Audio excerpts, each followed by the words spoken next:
Remue ménage. Remue ménage.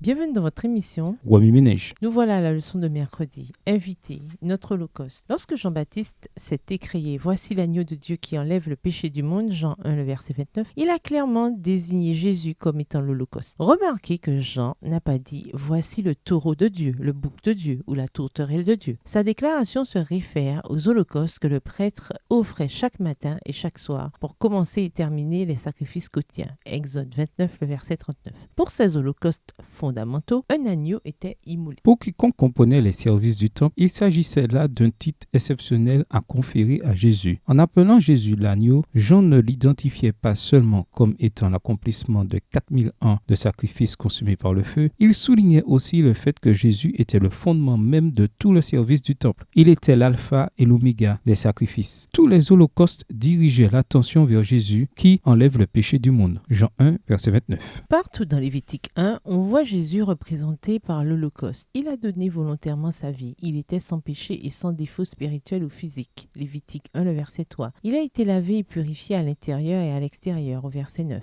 Il était entièrement consacré à son Père céleste et engagé sans réserve envers lui. Il a porté nos péchés, s'est identifié à nous et est mort de la mort dont nous aurions dû mourir, au verset 4 et 5. Il a expié notre péché au prix de son propre sang pour nous accorder le pardon et pour que nous parissions devant Dieu comme si nous n'avions jamais péché, au verset 4. Si l'Holocauste était effectivement une démonstration de l'engagement total d'une personne envers Dieu, il était avant tout une démonstration de l'engagement de Dieu envers nous par le biais de son propre Fils. Dieu a tout donné pour que nous puissions être justifiés en lui. Expiation. C'est cet engagement envers nous qui motive notre engagement envers lui. Nous reconnaissons d'abord que Jésus est notre Holocauste et nous y répondons en nous plaçant sur l'autel d'un engagement complet et sans réserve envers celui qui nous aime par-dessus tout. Voici tous les aspects de ce sacrifice unique qui reflète Jésus, à l'image du Christ. Premièrement, l'Holocauste était physiquement sans tache. 1 Pierre 1, les versets 18 et 19. Deuxièmement, le sacrifice était offert en entier à Dieu. Jean 19, le verset 30, Hébreux 7, le verset 27. Troisièmement, l'Holocauste permettait l'expiation et la purification du péché. Romains 3, les versets 24 et 25 et 1 Jean 1, verset 7. Quatrièmement, l'animal sacrificiel était mis à mort. Matthieu 26, le verset 42. Cinquièmement, l'offrande était un parfum de bonne odeur. Éphésiens 5, verset 2, version Nouvelle Bible seconde. Et sixièmement, le sang de l'Holocauste était répandu. Hébreux 9, les versets 11 et 12. Au ménage, méditez de nouveau Lévitique le chapitre 1. Où voyez-vous Jésus dans ce passage? De quelle façon Jésus a-t-il manifesté son engagement total envers nous? Que vous dit Jésus par ce passage? En quoi voyez-vous Jésus différemment ou le voyez-vous de nouveau? Comment réagissez-vous en voyant Jésus de cette manière? Au revoir. Et à demain si Dieu veut.